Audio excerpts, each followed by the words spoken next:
বাবা হতে যাচ্ছে ইনশাআল্লাহ, নবজাতকের অভ্যর্থনায় আমার করণীয় কি? সদ্যজাত সন্তানের প্রতি বাবা মায়ের উপর কি কি হক রয়েছে? প্রিয় দর্শক, আপনার প্রশ্নের উত্তর হলো, নবজাতকের প্রতি আপনার কর্তব্যের অংশ হিসাবে নবজাতকের জন্মের পর তার উদ্দেশ্যে একটু দোয়া নিবেদন করবেন। নবী করিম সাল্লাল্লাহু আলাইহি ওয়াসাল্লাম হাসান এবং হুসাইন রাদিয়াল্লাহু তাআলা আনহুমার জন্মের পর দোয়া করেছিলেন, ওয়াইদুকুমা বিকালিমাতিল্লাহি তাম্মা ওয়া মিন শাররি কুল্লি শাইতানিন হাম্মা ওয়া মিন কুল্লি আইনিন লাম্মা। অর্থাৎ তারা দুজনই যমজ ভাই ছিলেন। নবীজি তাদের জন্য দোয়া করেছেন এবং বলেছেন যে তোমাদের উভয়কে আল্লাহর কাছে আশ্রয় প্রার্থনা করি তোমাদের জন্য শয়তান থেকে এবং মানুষের বদনজর থেকে। এভাবে আপনার সন্তানের জন্য আপনি দোয়া করবেন, শয়তান থেকে আল্লাহ যেন তাকে নিরাপদে রাখেন, পানাহ দেন। কারণ এই পৃথিবীতে তাকে জাহান্নামে নেওয়ার জন্য শয়তানের বহু আয়োজন আছে, সেখান থেকে সে যেন হেফাজতে থাকে, যেন জন্মের পরপরই আল্লাহর কাছে দোয়া নিবেদন করে রাখতে হয়। দ্বিতীয়ত, সন্তানের ডান কানে আজান এবং বাম কানে একামত, জাস্ট আজান একামতের শব্দগুলো তার কানে শোনানো বা তাকে তার কানে উচ্চারণ করা বা তা সে শুনতে বা জাস্ট সেরকম মৃদু কণ্ঠে শোনানো।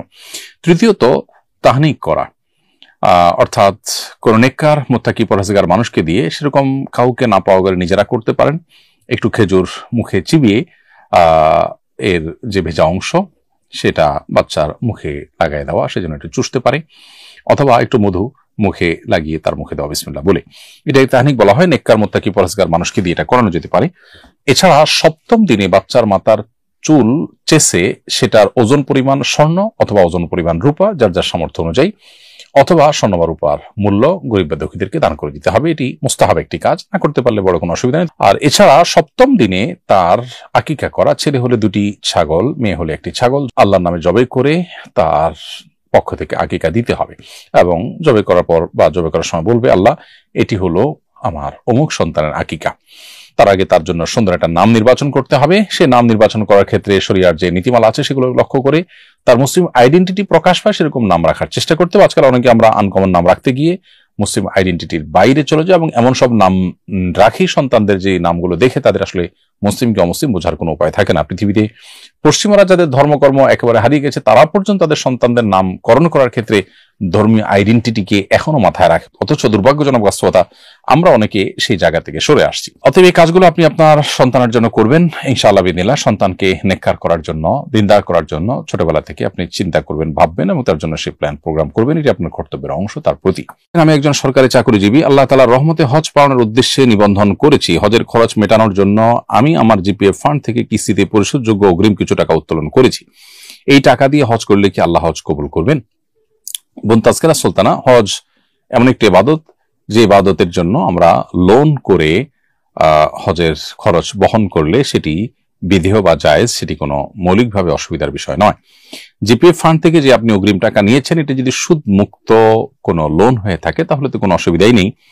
আর যদি এটা সুদি লোন হয়ে থাকে তাহলে এটি একটি গুনাহের কারণ, কারণ আপনি হজের মতো ইবাদত বা যে কোনো কাজ করার জন্য সুদি লোন নিয়ে সেটি কাজ করতে পারেন না, সুদকে আল্লাহ তাআলা হারাম করেছেন। এমনকি হজের জন্য আপনি সুদি লোন নিতে পারেন না। যদি আপনি নিয়ে থাকেন তাহলে সেক্ষেত্রে এটি ছাড়া বিকল্প কোনো ওয়েতে আপনার হজে যাওয়ার চেষ্টা করা উচিত। তারপরেও যদি আপনি মূল টাকা যেহেতু আপনার হালাল, আপনি যদি হজ করে ফেলেন হজ হয়ে যাবে ইনশাআল্লাহ, কিন্তু সুদি কারবার করার কারণে আপনি গুনাহগার হবেন এবং হারাম টাকায় আসলে হজ বা উমরা বা অন্য কোনো ইবাদত আল্লাহর কাছে সেইভাবে গ্রহণযোগ্য হয় না। তবে আইনত আপনার হজের অন্যান্য বিধিবিধানগুলো পালন করলে হয়ে যাবে। আল্লাহর কাছে গ্রহণযোগ্য করবার জন্য হজ যে অর্থে করবে সে অর্থটা হালাল হওয়া উচিত। যদিও আপনি এখানে যে টাকাটা নিয়েছেন সে টাকাটা হালাল, এটার এগেনস্টে যে সুদ দিচ্ছেন সেটা হারাম। এই যে সুদি লেনদেন করেছেন, সুদি লেনদেন করে যে হজ করছেন সেটি আপনার হজের মানকে কমিয়ে দিবে এবং মর্যাদাকে নষ্ট করবে। এই জন্য আপনার সুদি লোন হয়ে থাকলে সেখান থেকে আপনার ফিরে আসা উচিত। আমি দুগ্ধ প্রক্রিয়াজাত শিল্পের সঙ্গে যুক্ত। দুধ সংগ্রহের পর দুধে কিছু রাসায়নিক যোগ করা হয়। দুধের ফ্যাটের হার ঠিক রাখা, অম্লতা পরিবর্তন করা, ব্যাকটেরিয়া আটকাতে হাইড্রোজেন পারক্সাইড ব্যবহার করা হয়। এই পেশার বিধান জানতে চাই। প্রিয় দর্শকের উত্তর হলো যে এই জাতীয় আপনার প্রক্রিয়া এটি যেহেতু মানুষের সুবিধার্থেই করা হয় এবং এটি মানুষের ক্ষতির জন্য করা হয় না বা এটার কারণে বড় কোনো ক্ষতির কথাও জানা যায় না, তাহলে এই পেশায় চাকরি করা আপনার জন্য হারাম হওয়ার কোনো কারণ আপাত দৃষ্টিতে দেখছি না।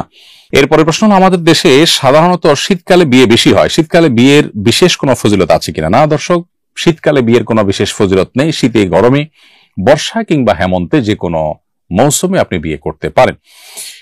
বিয়ের জন্য বিশেষ কোনো মৌসুমের কোনো প্রায়োরিটি কোন হাদিসের আলোকে দেওয়া হয়নি। শীতের সময় বিয়ে বেশি হয়, হয়তো বা শীতের সময় আয়োজন করা সহজ হয়, নানা কারণে হয়তো এই সময় বিয়ের আয়োজন করাটা আয়োজকদের জন্য সহজ, সেজন্য তারা করে থাকেন, বা অন্য কোনো কারণ থাকতে পারে। কিন্তু শরিয়া দৃষ্টিকোণ থেকে শীত, গ্রীষ্ম, বর্ষা, হেমন্ত বা বসন্ত কোনো সময়ের মধ্যে আলাদা বিয়ের কোনো ফজিলত উল্লেখ হয়নি। আমার মা ও বাবার মধ্যে দ্বন্দ্ব আছে, তারা আলাদা আলাদা বাসায় থাকেন। আমি তাদের দ্বন্দ্ব মেটাবার চেষ্টা করে ব্যর্থ হয়েছি। আসলে বিষয়টা মীমাংসাযোগ্য নয়। আমি মাসের 15 দিন বাবার বাসায় এবং 15 দিন মায়ের বাসায় থাকি। আমি এখনো অবিবাহিত। মায়ের ফজিলত যেহেতু বেশি, মায়ের সঙ্গে বেশি সময় থাকা কি আমার উচিত?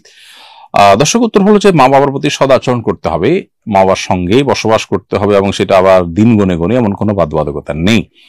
অতএব আপনি যদি মা বাবার কাছে সঙ্গে নাও থাকেন, কিন্তু তাদের ভরণ পোষণ, তাদের খায় খাদমতের ব্যবস্থা করেন, আসা যাওয়ার মধ্যে থাকেন, এবং তাদের প্রতি আপনার দায়িত্বশীল আচরণ আপনি করেন, তাহলে সেক্ষেত্রে আপনি দায়মুক্ত হয়ে যাবেন। এক্ষেত্রে কারোর সাথে যদি সঙ্গে বেশি থাকলেন, কারোর সঙ্গে কম থাকলেন, তাতে কোনো অসুবিধা নেই। এরপরে প্রশ্ন হলো, আমার মা নানির একমাত্র মেয়ে। নানা নানির বিচ্ছেদ হলে নানির আরেক জায়গায় বিয়ে হয়, সেখানে নানির কোনো সন্তান হয়নি। আমার প্রশ্ন হলো, নানির সমুদয় সম্পত্তির মালিক কি আমার মা হবেন, নাকি দ্বিতীয় স্বামীর আত্মীয় স্বজনরাও পাবেন? দর্শক, উত্তর হলো যে কোরআন কারীমের পরিষ্কারভাবে আল্লাহ তাআলা বলেছেন, যদি কারোর একটি মাত্র কন্যা সন্তান থাকে তাহলে তিনি অর্ধেক সম্পদ পান। সেই হিসাবে আপনার মা আপনার নানির সম্পদ থেকে অর্ধেক সম্পদ পাবেন। আর বাকি অর্ধেক যে সম্পদ, সেটা আপনার নানির অন্য ওয়ারিস যদি কেউ বেঁচে থাকেন তাহলে তারা পাবেন। আপনার নানির আর কে কে আছেন সেটা দেখতে হবে। আপনার নানির পরের যে স্বামী, সেই স্বামী তিনি যদি বেঁচে থাকেন তাহলে সেক্ষেত্রে তার একটা হিস্সা থাকবে স্বামী হিসেবে। আর যদি তিনি বেঁচে না থাকেন এবং সে ঘরে যদি কোনো সন্তান হয়নি, তাহলে সেক্ষেত্রে আর ওই আপনার নানা, আপনার যিনি আপনার নানির দ্বিতীয় স্বামী, তার পরিবারের কেউ আপনার নানির সম্পদে ভাগ পাওয়ার কোনো প্রশ্ন ওঠে না, কারণ কেউই তার, অর্থাৎ আপনার নানির রক্ত সম্পর্কীয় কেউ নন বা ওয়ারিশ নন। আপনার নানির ফ্যামিলিতে নানির বোন থাকতে পারেন, ভাই থাকতে পারেন, ভাতিজা থাকতে পারেন, আর অনেকে থাকতে পারেন, নানির মা বাপ থাকতে পারেন। তো কারা কারা আছে না আছে সেই তালিকা জেনে তারপরে কে কতটুকু পাবে সেই হিস্সা নির্ধারণ করা যাবে। বরণ করার ক্ষেত্রে ধর্মীয় আইডেন্টিটিকে এখনো মাথায় রাখে, অথচ দুর্ভাগ্যজনক বাস্তবতা আমরা অনেকে সেই জায়গা থেকে সরে আসছি। অতএব এই কাজগুলো আপনি আপনার সন্তানের জন্য করবেন ইনশাআল্লাহ বিদিনিল্লাহ। সন্তানকে নেককার করার জন্য, দিনদার করার জন্য ছোটবেলা থেকে আপনি চিন্তা করবেন, ভাববেন, এবং তার জন্য সেই প্ল্যান প্রোগ্রাম করবেন। এটি আপনার কর্তব্যের অংশ তার প্রতি।